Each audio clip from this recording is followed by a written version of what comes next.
Hi friends, అందరికీ నమస్కారం.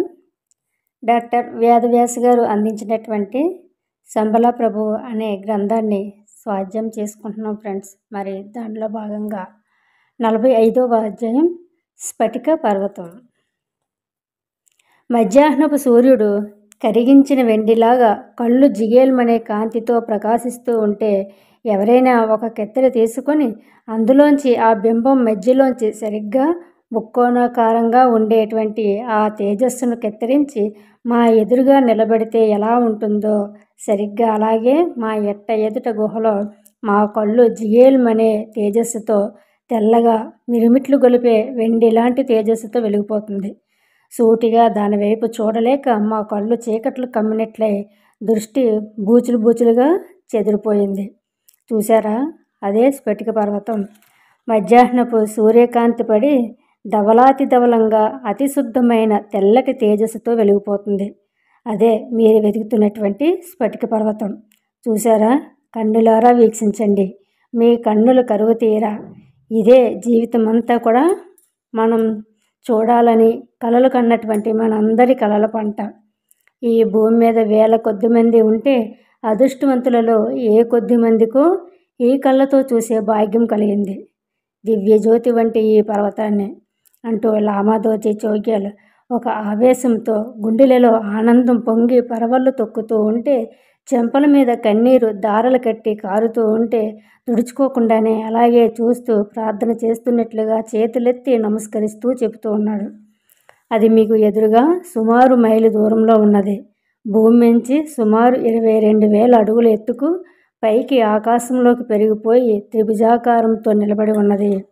ఇది మీ కంటికి ముక్కోణాకారంతో కనిపిస్తున్నదే కానీ నిజానికి ఒక నలుపలకల చదరపు పీఠం పైన నిర్మాణం కాబడినట్లు, 4 పలకల 4 త్రిభుజాలు అతికించినట్లు, త్రిభుజాలు 4 దిక్కులకు తిరిగి ఉండి ఒక పిరమిడ్ ఆకారంలో ఆకాశంలోకి చొచ్చుకుపోతూ మహాగంభీరంగా దర్శనమిచ్చింది.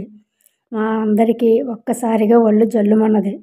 ఏదో 1000 కిలోవాట్ల కరెంటు వంటి శక్తి వరదలాగా మా గుండెల్లోకి మెదడులోకి నరాలు గుండా ప్రవహించినట్లుగా పులకింతలు కలిగాయి. మాలో ప్రతి ఒక్కరూ కూడా రోమాలు శరీరమంతా నిక్కపొడుచు చూస్తున్నారు. అలా నిలబడి ఎంతసేపు చూసామో మాకే తెలియలేదు. దాని వివరాలు ఆ తర్వాత నిదానంగా మా దర్శకుడు లామాదోచి చోగ్యాలు విశదీకరిస్తే తెలిసింది. ఇదే స్ఫటిక పర్వతం అని. ఇదే స్ఫటిక పర్వతం అనబడే మానవ మేధస్సుకి అందనంతటి ఎత్తుగా కనిపించేటువంటి సంకల్పంతో జరిగిన వాస్తు నిర్మాణం. అనేక తాంత్రిక గణిత ఖగోళ జ్యోతిష రహస్యాలు ఎన్నో కలబోసినటువంటి దివ్య జ్ఞాన మందిరం ఇది. ఈ స్ఫటిక పర్వతం నిలబడి ఉన్న నలుచదరపు పీఠం 4 వైపులా చుట్టుకొలతలు కనుక చూస్తే గనక 13 ఎకరాల విస్తీర్ణంలో కట్టబడి ఉన్నటువంటి ఈ స్ఫటిక శిఖరానికి అడుగునున్నటువంటి అరుగు వంటిది వేదిక 120 అడుగులు ఎత్తున్నది. 4 వైపులా సమానంగా అతి తెల్లటి పాలరాయి వంటి దృఢమైన శిలల చేత పునాదిలాగా పీఠంలా కట్టబడి ఉన్నది. ఆ పీఠం పైనుంచి ఆకాశంలోకి చొచ్చుకొని పోతూ 4 పలకల ముఖాలతో పైకి కోసుగా పెరిగిన శిఖరం. చిట్ట చివరిగా సూదిలా చెక్కబడినటువంటి స్ఫటికం నవరత్నాల్లోని వజ్రం కంటే తీక్షణమైన తేజస్సుతో కళ్ళు జిగేల్మనేలాగా గట్టగట్టిన పాదరసం రంగుతో మెరుస్తుంది. అది రసబంధనంతో పాదరసాన్ని స్తంభింపచేసి అలా శిలలాగా త్రిభుజాకారంగా 4 ముఖాలతో ఏర్పాటు చేసిన శిఖరం స్ఫటిక పర్వతం పైన మండుతున్న వెలుగులా కనిపిస్తుంది. ఓ కార్తీక శిఖర దీపంలాగా ప్రకాశిస్తూ 4 దిక్కులకు ఆ 4 ముఖాల పిరమిడ్ వంటి స్ఫటికరాయితో మంచుగడ్డ కట్టినట్లుగా పర్వతంలా ఏటవాలుగా సుమారు 2160 అడుగులు ఎత్తు ఉన్నది. దాని 4 ముఖాలు సమానంగా నిర్మాణం చేయబడినాయి. అందులోని ఉత్తరముఖం మీద ఏటవాలుగా భూమికి 23 డిగ్రీల కోణంలో తూర్పు నుంచి పైకి ఎత్తున పెట్టబడినటువంటిది ఒక చిన్న సూది బెజ్జం వంటి రంధ్రం కనిపించింది. జాగ్రత్తగా పరిశీలనగా చూస్తే గనక మాలో గణిత శాస్త్రం, ఖగోళ జ్యోతిష సైన్సులలో సిద్ధహస్తుడు అయినటువంటి గొప్ప ఆసక్తి గల రష్యన్ పరిశోధకుడు ఇంకా హౌస్ ఫ్రెండ్స్కి ఆశ్చర్యంతో తెరిచిన కళ్ళు విప్పి నోట మాట రాక తెరిచిన నోరుతో విస్తుపోతూ అలాగే నిలబడ్డాడు. కొన్ని క్షణాలకు తేరుకొని, గురుదేవా, లామా మహర్షియ, ఆ పిరమిడ్ వంటి కట్టడానికి ఉత్తరముఖాన ఉన్నటువంటి సూది బెజ్జం వంటి రంధ్రం పెట్టబడి ఉన్నది కదా, దాని ప్రయోజనం ఏమిటి అన్నాడు. జేబులోంచి తన నోట్బుక్ తీసి వివరాలు నోట్ చేసుకుంటూ చకచక ఆ స్ఫటిక పర్వతం ఆకారాన్ని రేఖాచిత్రంగా వేసుకుంటున్నాను. దానికి లామా మహర్షుడు ప్రశ్న వేస్తూ ఉంటే మళ్ళీ అతడే ఇలా సమాధానం చెప్పసాగాడు. అది ఏ ముఖంగా ఉన్నది? అది సరిగ్గా ఉత్తరం వైపు తిరిగి ఉన్నది గురుదేవ. భూమికి ఎంత ఎత్తులో ఉన్నది? సరిగ్గా భూమి ఆకాశం కలిసే రేఖకు 23,023 డిగ్రీల కోణంలో ఎత్తున ఏర్పడి ఉన్నది. సరిగ్గా భూమి ఆకాశం కలిసే రేఖకు 23 డిగ్రీల కోణంలో ఎత్తున ఏర్పడి ఉన్నది. సరిగ్గా చూడండి, అది ఉత్తరం తూర్పులకు నడి మధ్యన అంటే ఈశాన్య దిక్కుగా భూమి ఆకాశం కలిసే రేఖకు 23 భాగాల కోణంలో ఎత్తు మీదుగా ఉండే నక్షత్రం ఏది?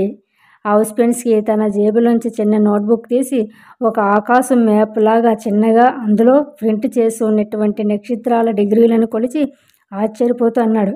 అది ధ్రువ నక్షత్రం గురుదేవా. సరిగ్గా అదే ఎత్తున ఈశాన్యంగా అదే కోణంతో ఈ పిరమిడ్ రంధ్రం కూడా నిర్మించబడి ఉన్నది. దానివల్ల కనిపించే విచిత్రం ఏమిటి? విచిత్రమా అంటూ తలపై టోపీని తీసి బుర్రగోక్కొని మళ్ళీ టోపీ పెట్టుకొని ఈ ధ్రువ నక్షత్రానికి కుడివైపున అంటే తూర్పు దిశగా సప్త మహారుషుల మండలం ఉదయిస్తుంది. అది పల్లకీలాగా అర్ధచంద్రాకారంలో ఆకాశంలో 12 గంటల స్థితికి వచ్చి చివరకు వాయవ్యంగా అంటే పడమర ఉత్తరం మధ్యగా అస్తమిస్తుంది మామూలుగా. కానీ మనం ఇక్కడ హిమాలయాల మీద ఎంతో ఉత్తరంగా ఉండబట్టి సప్తమహర్షులు అస్తమించరు. పడమర వైపు నుండి నేల వైపుకు దిగి అర్ధరాత్రంతా కూడా నేలబారుగా ప్రయాణించి తిరిగి మళ్ళీ తూర్పు వైపుకు తిరుగుతూ గుండ్రంగా తూర్పు ఉత్తరం వైపున ఈశాన్యంగా ఇరుసులా తిరుగుతుంది. సప్తమహర్షి మండలం అంటే ఏమిటి? ఈ సప్తమహర్షి మండలం ఉత్తర దిక్కు ఉండే ధ్రువ నక్షత్రం చుట్టూ చక్రాకారంగా తిరుగుతుంది అని.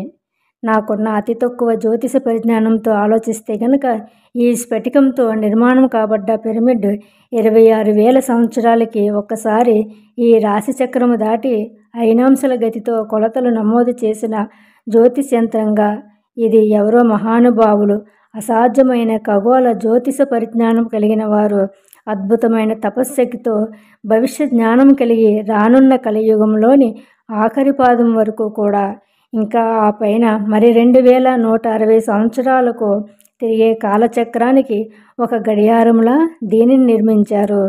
ఇంత శ్రమపడి ఇంతటి అగాధమైన జ్యోతిష పరిజ్ఞానంతో దీనిని పూర్వపు సిద్ధ గురువులు ఎవరో ఎందుకు నిర్మించి ఉంటారు? లామాదోజీ చోగ్యాల్ మహాశయుడు చిరునవ్వుతో వింటూ స్ఫటిక పర్వతం వైపు కన్నార్పకుండా చూస్తూ తన చేతిలోని జపమాలను అతివేగంగా తిప్పుతూ అతి నెమ్మదిగా మంద్రస్వరంతో ఇలా అన్నాడు. అది ఏదో ఖగోళ జ్యోతిష తంత్ర రహస్యాలతో నిర్మించబడ్డ రాశిచక్రం వంటి నిర్మాణం. బహుశా రానున్న అవతారమూర్తి గురించి అంటే సంబలకు స్ఫటిక పర్వతానికి లింకుగా ఉండే నిగూఢమైన దేవరహస్యాలు ఈ స్ఫటిక నిర్మాణంలో బంధించబడి ఉన్నవి ఒక చిక్కుముడిలాగా. మరుక్షణమే లామా మహేశుడు తటాలను వెనక్కి తిరిగి తన వెనక నుంచొని ఆనంద బాష్పాలతో ఆ స్ఫటిక పర్వతాన్ని చూస్తూ 2 చేతులు ఎత్తి నమస్కరించి తన్మయుడివై ఉన్నటువంటి శ్రీనివాస చక్రవర్తి వీపు మీద ప్రేమగా నిమురుతూ తనను ముందుకు లాగి ఇలా అన్నాడు. చక్రవర్తి, నీవు పరిశుద్ధ వైష్ణవ కుటుంబంలో జన్మించావు. వేదకాల సాంప్రదాయంలో. అందుకే నీకు మంత్రశాస్త్ర సంప్రదాయం బాగా తెలుసు. బయటికి స్ఫటికంతో నిర్మాణం కాబడ్డ ఈ స్ఫటిక పర్వతం కట్టబడిలో నీకేమైనా విచిత్రం గోచరిస్తుందా? నీకు తోచిందా? తోచినట్లు నాకు చెప్పు. నీకు తోచినట్లు నాకు చెప్పు అంటాడు లామాదోజీ. అప్పుడు శ్రీనివాస చక్రవర్తి కాసేపటికి నోరు పెగిల్చుకొని అతి కష్టం మీద మాట్లాడగలిగాడు. గురుదేవా, ఇది జ్యోతిష ఖగోళ తాంత్రిక రహస్యాలతో నిర్మాణం కాబడి ఉన్న కట్టడంలా నాకు తోస్తున్నది. అంటే ఏమిటో వివరంగా చెబుతాను. మా బ్రాహ్మణులు నిత్యం పూజిస్తారే శ్రీచక్రం అనే యంత్రాన్ని. అది ముఖ్యంగా 2 రకాలు. ఒకటి త్రికోణ ఆకారం కలిగినటువంటి గీతలతో త్రిభుజాకారంగా చిత్రించబడి ఉండేది. శ్రీచక్రం అనే యంత్రం. ఈ చక్రంలో కొన్ని త్రిభుజాలు తలకిందులుగాను మరికొన్ని త్రిభుజాలు నిలువుగాను నిలబడి ఉంటాయి. అలాంటి ప్లాన్ తీసుకొని స్ఫటిక శిలతో తలక్రిందులుగా నిలబెట్టిన త్రికోణపు శిలలో 4 దిక్కులా కలిగినటువంటి పిరమిడ్ల వంటి కట్టడాలు ఒకదానిపై ఒకటి పేర్చి 2 రకాలుగా కట్టారు. అలానే నిటారుగా నిలబడి ఉన్న త్రికోణాకారంగా ఉన్నటువంటి 4 ముఖాలతో నిలబడి పిరమిడ్ల ఆకారంలో కొన్ని పలకలు ఒకదానిపై ఒకటి నిలబెట్టి ఉన్నాయి. దానివల్ల ప్రతి పిరమిడ్ వంటి ఆకృతి మెట్లు మెట్లుగా, అంటే మా వైష్ణవ ఆగమ శాస్త్రంలో దేవాలయం యొక్క విమానంలాగా కట్టబడి ఉన్నది ఈ మందిరం. సరిగ్గా ఇలాంటి కొలతలే కలిగి ఉన్న ఈ పిరమిడ్లకు 4 దిక్కులకు రకరకాల దేవతల శిల్పాలు అంటిస్తే అది సరిగ్గా మా దక్షిణ భారతదేశంలోని తిరుమల అనే పుణ్యక్షేత్రంలో శ్రీనివాస ప్రభు అనబడే భగవంతుని దేవాలయం పైన ఉండే ఆలయ విమాన శిఖరంలా కనిపిస్తున్నది అంటూ కరెంట్ షాక్ కొట్టినట్లుగా తుళ్ళుపడే చేతులు దులిపేస్తూ ఆశ్చర్యంగా అన్నాడిలా. అది తిరుమల వెంకటేశ్వర ప్రభు ఆలయపు విమానపు గోపుర శిఖరంలా ఉన్నదే. మా పూర్వీకులు చెప్పిన దేవాలయ గోపురాల నిర్మాణం నుంచే ఈజిప్ట్లోని పిరమిడ్ల నిర్మాణం కూడా జరిగిందని, అది ఇప్పటికీ ఇన్నాళ్లకు కళ్ళ ముందుకు వచ్చింది ఆశ్చర్యమైన ఈ స్ఫటిక పర్వతం రూపంలో. గురుదేవ, నాకు ఇంకో ఆశ్చర్యం కలిగించే రహస్యం కూడా తట్టింది దైవికంగా. అదేమిటంటే, మనం ఈ స్ఫటిక పర్వతాన్ని చేరుకునే ముందు నదికి అడుగున భూమిలోంచి సొరంగ మార్గంలో ప్రయాణించాం కదా. అవును శ్రీనివాస చక్రవర్తి, ఏమిటిప్పుడు నీ సందేహం అంటాడు లామాదోజీ. ఆ సొరంగ మార్గంలో మనకి కుడివైపున భూమి స్పర్శ ముద్ర పెట్టిన రూపంతో ఉన్న భవిష్యత్తులో అవతరించే బుద్ధ విగ్రహం చూశారు కదా అంటాడు. అవును చూశాము, అయితే అని అడుగుతాడు లామాదోజీ. ఆయన సరిగ్గా ఆ మైత్రేయ బుద్ధుడు భూమిని చూపే మార్గంలో ఏదో రహస్య మార్గాన్ని చూపిస్తూ ఉండేలాగా హస్తం చెక్కబడి ఉంది కదా. సరిగ్గా అలాగే నేను ఇప్పుడు చెప్పిన తిరుమల క్షేత్రంలోని మా శ్రీనివాస ప్రభు విగ్రహం కూడా ఒక చేతిని క్రిందకు చూపిస్తూ ఉంటుంది భూమి స్పర్శముద్రలో. తిరుమల క్షేత్రంలోని దేవ రహస్యాలు తెలిసిన పండితులు చెప్పగా విన్నాను. శ్రీ వెంకటేశ్వర స్వామి వారి ఈ హస్తం ఆయన పాదాల కింద అడుగున రహస్య బిలంగా ఏర్పడి ఉన్న ఓ సొరంగ మార్గాన్ని చూపిస్తుందని. ఇది మా వైష్ణవులు వైకానసులలో ఎవరికీ తెలియదు. ఈ రహస్యం నాకు కూడా ఇప్పుడే ఈ స్ఫటిక పర్వతానికి చేరే భూమిలోనే సొరంగ మార్గాన్ని చూపించే బుద్ధ విగ్రహాన్ని చూస్తే దానిలోని రహస్యార్థం వలన శ్రీనివాస ప్రభువు పాదాల అడుగున కూడా ఒక సొరంగ మార్గం ఉన్నదని గుర్తుకు వచ్చింది అంటూ ఆశ్చర్యంగా చెప్పుకుంటూ పోతున్నాడు శ్రీనివాస చక్రవర్తి. అప్పుడు లామాదోజీ సావధానంగా వింటూ ఇలా అన్నాడు.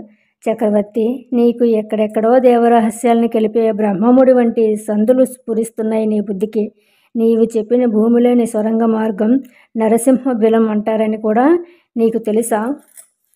అలాగని ఎక్కడ ఉన్నది గురుదేవా అంటాడు చక్రవర్తి ఆశ్చర్యంగా.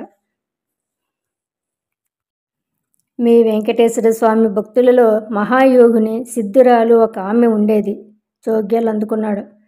ఆవిడ తరికొండ వెంగమాంబ గారా ఆశ్చర్యపోతూ అడిగాడు శ్రీనివాస చక్రవర్తి. అవును, ఆమెను ఒకసారి ఆలయంలోకి ప్రవేశించకుండా మీ ఆలయ అర్చకులు గుడి తలుపులు బంధిస్తే ఆమె భూమిలో ఈ రహస్య సొరంగం ద్వారానే నరసింహ బిలంలో ప్రయాణించి చివరకు గర్భగుడిలోని శ్రీనివాస ప్రభువును దర్శించేది.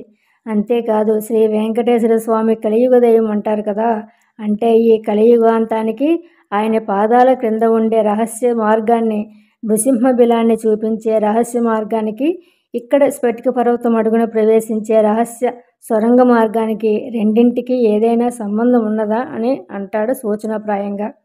ఇంతలో జగదీష్ చంద్రబోస్ ఆసక్తిగా ముందుకు వచ్చి లామాదోజీ చోగ్యాలను ప్రశ్నించాడు ఇలా. లామా గురుదేవా, నేను పవిత్ర బెంగాలీ బ్రాహ్మణుల సంప్రదాయంలో పుట్టాను. మా బెంగాలీలు కూడా జగన్మాత అయినటువంటి ఆదిశక్తిని పూజించే భక్తులు. నవరాత్రులలో దేవీ పూజలు తప్పక చేస్తాం మేము. ఇప్పుడు నేను చెప్పేది ఒకటే. మా పూజలలో శ్రీచక్రం ప్రధానమైంది. ఈ శ్రీచక్రము 2 రకాలుగా ఉంటుంది. ఒకటి బల్లపరుపుగా రేకు మీద త్రిభుజాకారపు గీతలతో వేసిన రేఖా చిత్రము. రెండవది పంచలోహాలతో మెట్లు మెట్లుగా శిఖరంలాగా పోత పోసిన మేరు ప్రస్తార శ్రీచక్రం ఇంకొకటి. ఈ రెండవది గీతలతో వేసిన చిత్రానికి పొడవు వెడల్పు ఎత్తుగల స్థూలమైన ఆకారమే. సరిగ్గా అదే శైలి ఈ స్ఫటిక పర్వతం కట్టడంలో నాకు స్పష్టంగా కనిపిస్తుంది. ఒక త్రిభుజం తలకిందులుగా ఉంటే మరొక త్రిభుజం దానిపై నిటారుగా పెట్టినట్లుగా కట్టబడి ఉన్నది. దానినే మేరు ప్రస్తార శ్రీచక్రం అంటారు కదా మా బెంగాలీ శాక్తేయ సాంప్రదాయంలో. ఇంతకీ నీ సందేహం ఏమిటి జగదీష్ బాబు? సూటిగా ప్రశ్నించాడు లామాదోజీ. లామా గురుదేవా, నా సందేహం ఒకటే. ఇటు మా తూర్పు బెంగాలీల శాక్తీయ సాంప్రదాయాల్లో శ్రీచక్రము, అటు దక్షిణాదిన తెలుగువారి గడ్డ మీద శ్రీనివాస ప్రభు దేవాలయ నిర్మాణము రెండు ఒకే మూల సూత్రాల వాస్తుపైన ఎలా నిర్మించబడి ఉంది? ఈ రెండింటికి ఏదైనా సంబంధం ఉండవచ్చునేమో అని నా సందేహం అని చెప్పి అడుగుతాడు. దాంతో అప్పుడు లామా మహాశయుడు కళ్ళు జిగేలుమనేలాగా తలుక్కున మెరిసాయి ఆనందంతో. ఏముంది, ఒకటి శ్రీచక్రం మేరు ప్రస్తారం అంటే ప్రకృతి స్వరూపునైన జగన్మాతకు సూచిక. రెండవది ఈ ప్రకృతికి ప్రభువైన భగవంతుడు శ్రీనివాసునికి సూచిక. ఒకటి శ్రీ అయితే రెండవది ఆ శ్రీ నివసించడానికి ఆధారమైనవాడు అంటే శ్రీనివాసుడు. ఈ సృష్టికి ఆధారమైన శక్తికి శరణ్యమైన భగవంతుడు. మరి ప్రకృతికి పురుషునికి సంబంధం లేకుండా ఈ సృష్టి ఎలా ఉంటుంది? ఒకటి స్త్రీ అయితే రెండవది ఆమెకు నివాసుడు. తెలిసిందా అన్నాడు లామాదోజీ జోగ్యాల్. దానితో మా మనస్సులోని సందేహాలన్నీ తీరి మా బుర్రలో ఏదో ఒక లైట్ వెలిగినట్లయింది. ఇక 46వ అధ్యాయం సంబల భవిష్యాలు. స్ఫటిక పర్వతం చుట్టూరా ప్రదక్షిణంగా చేతులు జోడించి నమస్కారంతో తిరిగాం. ఆ వెలుగుకు, తీవ్రమైన దాని శక్తి తరంగాలకు మా కళ్ళు జిగేలుమంటూ సూర్యబింబం చుట్టూరా కనిపించే ఒక వెలుగులాగా, ఒక వెండి దూది వంటి తేజస్సుతో కనిపించగానే మా మనస్సులు, శరీరాలు ఈ ప్రపంచంలోనే లేనట్లు ఏదో స్వప్నలోకాలలో తేలిపోతున్నట్లు ఫీల్ అయ్యాం. అలా 13 ఎకరాల వైశాన్యం గల ఆ స్ఫటిక మందిరం చుట్టూ ప్రదక్షిణంగా తిరగడానికి మాకు కొన్ని గంటల సమయం పెట్టింది. బాగా అలసిపోయాం. మాలో అందరికీ దిగచెమటలు పోసి బట్టలన్నీ తడిసిపోయాయి. మేమంతా చల్లటి మంచుకొండలైన హిమాలయ శిఖరాలపైన ఉన్నామన్న విషయం కూడా ఆ సమయంలో మాకు గుర్తు రానేలేదు. అలా ప్రదక్షిణం పూర్తి అయి మేమంతా దాని ఉత్తరపు దిక్కున ఏటవాలుగా ఉన్న దిక్కుకు ఉన్నటువంటి కొండచర్య వైపు రాగానే ఈ స్ఫటిక పర్వతం లోపలికి వెళితే ఏముంటుంది గురుదేవా? ఈ స్ఫటిక మందిరం లోపల నిర్మాణం కాబడ్డ వాస్తు చిత్రాలు, గణిత, ఖగోళ, జ్యోతిష అద్భుతాలు ఇంకా ఎన్నో ఉంటాయని నాకు గట్టిగా అనిపిస్తుంది అన్నాడు ఆధ్యాత్మిక విషయాల్లో నిగూఢమైనటువంటి పరిశోధనలు చేసినటువంటి రష్యన్ వేదాంతి ఔస్పెన్స్కీ. దానిలోకి ప్రవేశించడానికి ఎటువైపున ద్వారం లాంటిది ఆ 4 దిక్కులలో ఎక్కడా కూడా కనిపించనే లేదు. ఈజిప్ట్లోని పిరమిడ్ లాగే ఈ స్ఫటిక పర్వతం కూడా దళసరిగా స్ఫటికశిలతో నిర్మాణం కాబడి ఉండవచ్చు అన్నాడు లామాదోజీ. తన ప్రదక్షిణం పూర్తి చేసుకొని పిరమిడ్ వంటి స్ఫటిక శిఖరానికి తూర్పు దిక్కున నిలబడి వెనక్కి తిరిగాడు. ఆయన వీపు వెనక స్ఫటిక పర్వత శిఖరం ఉండేలాగా. అంటే అది ఇంకా మాకు అందరము వెనక్కి తిరిగే సూచనగా భావించి ఆయన వెనకే మేమంతా బారుగా లైన్ కట్టి నిలబడి నడవసాగాం. అలా 1000 గజాలు నడిచేమో లేదో అక్కడొక విచిత్రమైన శిల్పం వంటిది కనిపించింది. దాన్ని జాగ్రత్తగా పరిశీలిస్తే అది ఓ సింహం ఆకారంలో ఉండే శరీరము, మనిషి ఆకారంలో ఉన్న తల కలిసి ఏర్పడి ఉన్నాయి. 2 భుజాలకు గరుడ పక్షి రెక్కల వలె 2 రెక్కలు ఎగురుతున్నట్లుగా తెరుచుకొని దాని కళ్ళు అరమూర్చి ధ్యానముద్రలో ఉన్నాయి. మనిషి ముఖం ఉన్నటువంటి గరుత్మంతుడి ముక్కులాగా కోనుగా, వంపు తేలి పొడవుగా ఎండుమిరపకాయ తొడిమిలాగా ఉన్నది దాని ముక్కు. మిరపకాయ తొడిమిలాగా ఉన్నది దాని ముక్కు. ఈ విగ్రహం సరిగ్గా ఈజిప్ట్లోని మనిషి, సింహం కలిసినటువంటి స్ఫింక్స్ను పోలిన ఆకారాన్ని పోలి ఉన్నది. ఆ విగ్రహం ముందు ఒక చిన్న అరుగు వంటి 2 అడుగుల చదరంగా ఓ బలిపీఠంలా ఉన్నది.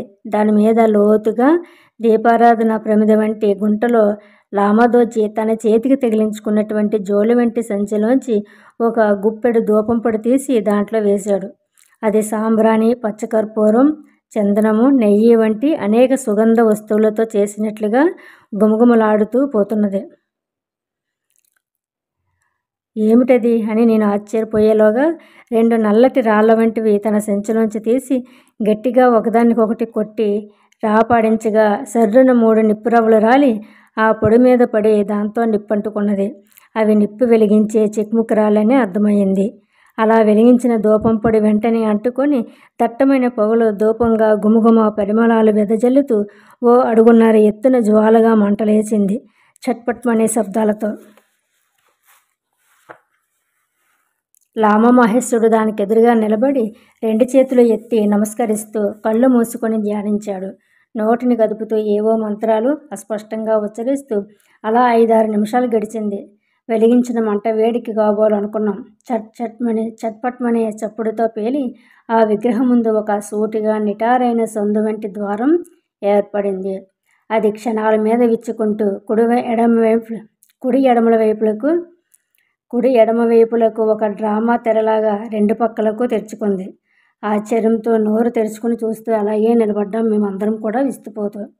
ఈ క్రింద నుంచే ఒక రహస్య ద్వారం భూమి లోపలికి తెరుచుకుంటూ ఉంది చూడండి అంటూ ఈ సొరంగం లోపల నుంచి అడుగునకు దిగి ఆ స్ఫటిక పర్వతం దిక్కుగా నడిచిపోతే సొరంగం ద్వారా నేరుగా ప్రయాణిస్తే అది సరిగ్గా పోయి అదిగో ఎదురుగా కనిపించే స్ఫటిక శ్రీచక్రం వంటి పీఠం అడుగునకు చేరుకునే ఓ లోతైన బావిలోకి దారి తీస్తుంది. ఆ దారి లోపలికి కిందకి మెట్లు దిగుతూ పోతే గనక సరిగ్గా పైన ఉన్నటువంటి ఆ పిరమిడ్ ఆకారం గల స్ఫటిక శిఖరం క్రింద ఉన్న ఒక పుష్కరిణి వంటి కోనేరు మెట్ల మీదుగా భూమి అడుగుకు దారి తీస్తాయి. అవి క్రమంగా వెడల్పు తగ్గుతూ పోతూ ఆ 13 ఎకరాలు అనేటువంటి పిరమిడ్ పీఠం లోపల 12 ఎకరాల వైశాల్యంతో అలా తగ్గుతూ పోయి అవి క్రమంగా వెడల్పు తగ్గుతూ పోతూ ఉంటుందన్నమాట. అయితే అది 13 ఎకరాల పిరమిడ్ పీఠం అనేసి అనుకున్నాం కదా. అలాగా ఆ 13 ఎకరాల పిరమిడ్ పీఠం లోపల 12 ఎకరాల వైశాల్యంతో ఇంకా అలాగా ఒక్కొక్క ఎకరం తగ్గుకుంటూ 13, 12, 11, 9, 8, 7, 6, 5, 4, 3, 2, 1 ఇలా తగ్గి ఇంకా చివరికి త్రికోణం యొక్క సూదిగా ఉండే మొన క్రింద ఉండే పుష్కరిణి అడుగు భాగానికి చేరుతుంది. అది ఈ పైన కట్టబడిన స్ఫటిక పర్వతం ఎంత ఎత్తు ఉన్నదో భూమి లోపలికి కూడా మెట్లుగా కిందకి దిగుతూ అడుగుకి వెళితే కనుక అంతే లోతు ఉన్నది. అలా అట్టడుగున ఉండే సూది లాంటి పిరమిడ్ కొస నుండి నిచ్చెన వంటి మెట్లు నిటారుగా పైకి తీసుకువెళతాయి. అవి చాలా మెరకగా నిట్ట నిలువుగా ఉండి ఎక్కడానికి కష్టమైనవి. అవి క్రమంగా ఆ బోర్లించిన పిరమిడ్ వంటి స్ఫటిక పర్వతంలో గుల్లగా ఉండే లోపలి గర్భాలయం ఒకటి అందులో దర్శనమిస్తుంది. సరిగ్గా స్ఫటిక పర్వతం లోపల నడి మధ్యన తలక్రిందులుగా రివర్స్గా ఉన్న పిరమిడ్కు చేరుకునే మార్గం ఇది. నిలబెట్టిన పిరమిడ్కు కేంద్రం కిందగా దాని నడిమధ్యన ఉండే బిందువు. అక్కడ స్ఫటిక పర్వతం గర్భాలయంలో దాని హృదయం లాంటి ఒక గుహలా ఉండే చదరం ఆకారంలో 12 అడుగుల పొడవు 12 అడుగుల వెడల్పుతో కట్టబడినటువంటి ఒక నీలం స్ఫటికం రంగు గది దిగుతూ ఉంటుంది. దానిలోకి మహాయోగులు తప్ప మామూలు మనుషులు ఎవరూ ప్రవేశించరాదు, ఇంకా ప్రవేశించలేరు కూడా.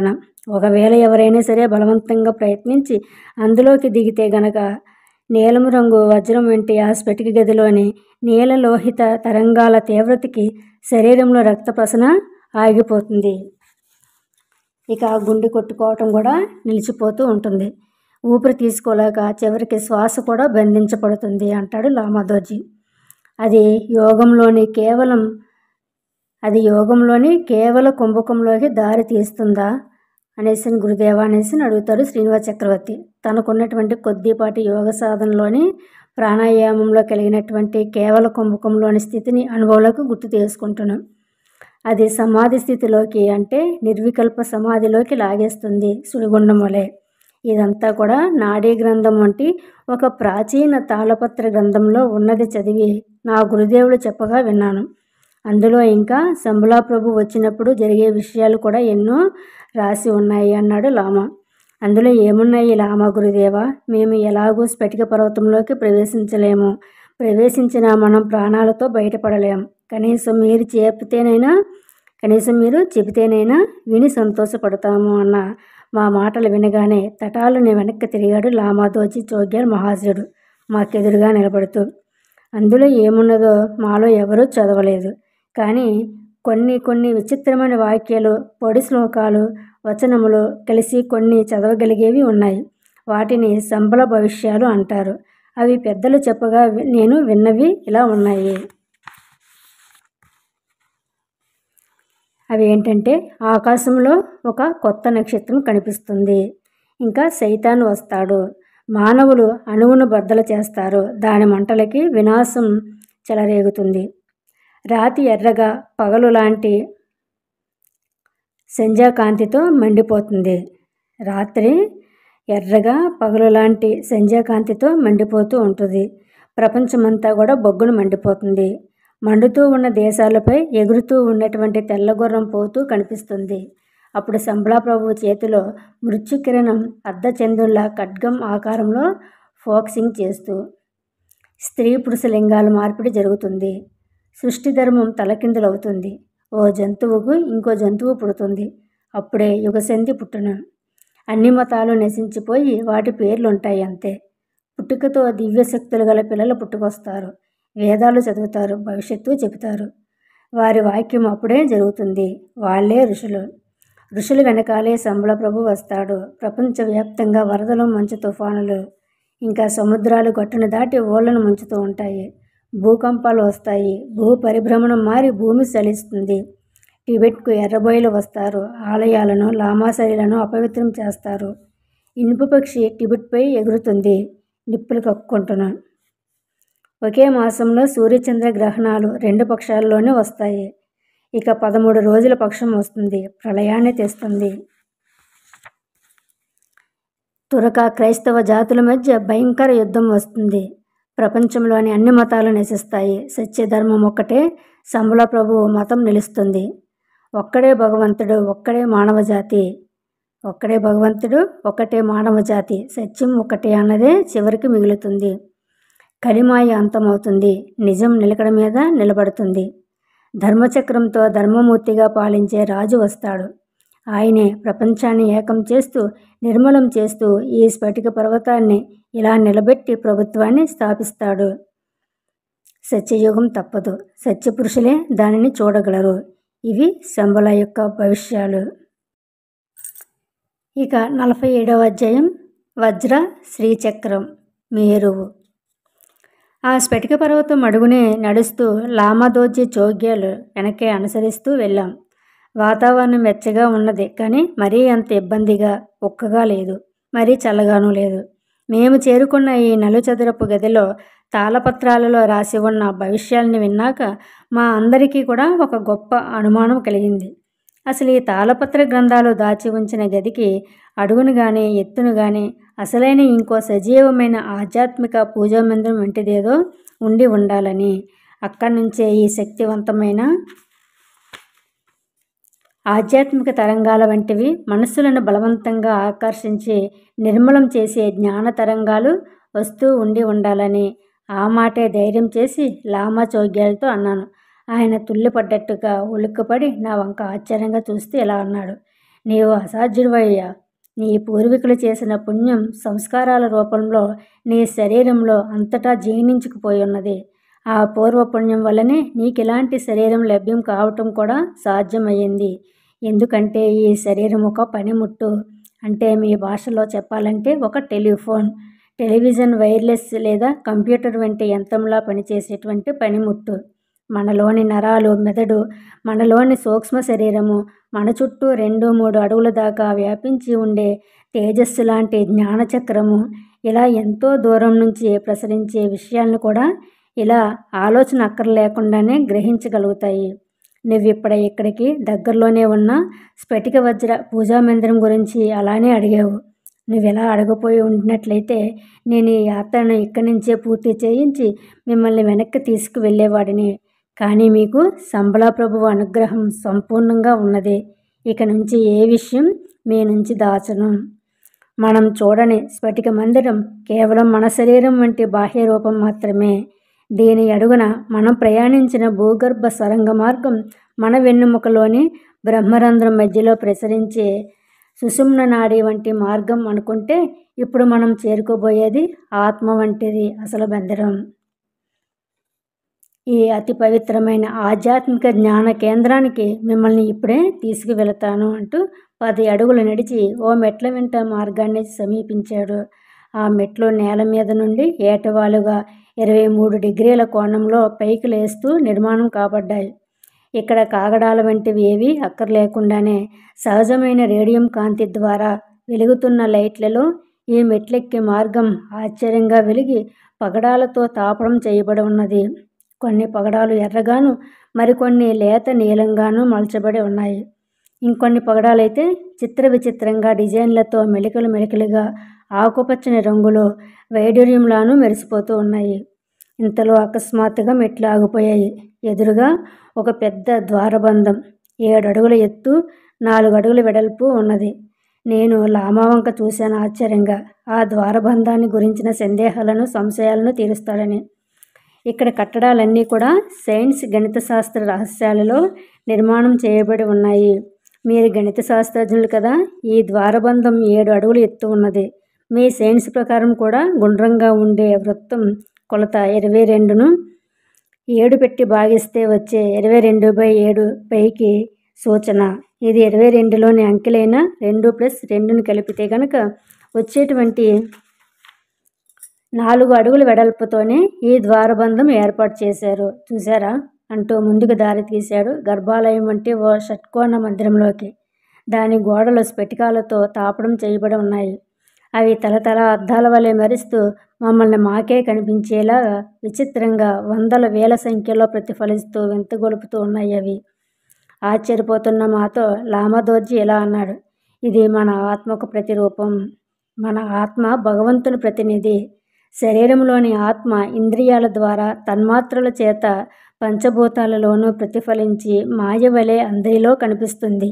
ఈ మాయను దాటిన వారే శంబల ప్రభువుని చేరగలుగుతారు అని తెలిపేందుకే ఈ గర్భాలయం గోడలు మన బొమ్మల్ని మనకే బయట వాళ్ళల్లా ప్రతిఫలించేలాగా ఇలా స్ఫటిక పద్దాలతో నిర్మాణం చేయబడి ఉన్నాయి.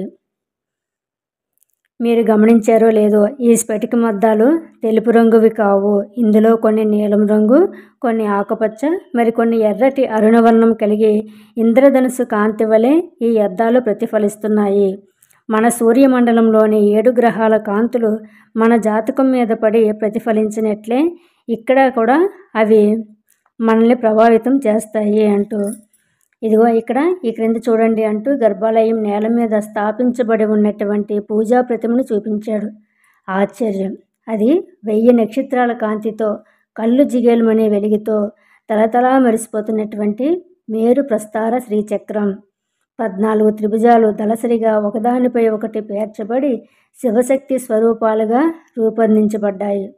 మేము నోరు తెరుచుకొని దానివైపే ఆశ్చర్యంగా చూస్తూ ఉంటే లామా మహేశుడు మాతో, ఇది ఒకే ఒక్క శిలతో నిర్మాణం చేయబడిన ఏకశిలా నిర్మాణంగా చెక్కబడ్డ శ్రీచక్రం, మేరు ప్రస్తార యంత్రం. దాని చుట్టూ 12 గదులు గల ద్వాదశార చక్రం. ఇది ఆకాశంలోని 12 మాసాల సంవత్సరానికి ప్రతిరూపమైన కాలచక్రానికి ప్రతిమగా పైన వెలిగేటువంటి రాశి చక్రము. ఇంత పెద్ద స్ఫటిక శ్రీచక్రమే అన్నాను ఆశ్చర్యంతో, నా ఊపిరి ఆగిపోగా. అప్పుడు శ్రీనివాస చక్రవర్తి, మీరేదో నిద్రలో ఉన్నట్టున్నారు. మేలుకోండి. ఈ మేరు ప్రస్తార శ్రీచక్ర యంత్రం స్ఫటికం కాదు. మరేమిటి, నిర్మలంగా గాజులాగా స్ఫటికంలాగే మెరుస్తుంది కదా అన్నాడు శ్రీనివాస చక్రవర్తి. అయ్యా, ఇది స్ఫటికం అయితే ఇంతలా వేలకు వేల నక్షత్రాలు మెరిసిపోతున్నట్లు కనిపిస్తుందా? కాదు, కానే కాదు. ఇదంతా ఒకే ఒక పెద్ద వజ్రం. మీరు డైమండ్ అంటారే, అదే కోహినూర్ వజ్రం. కోహినూర్ వజ్రం కన్నా 100 రెట్లు పెద్దది.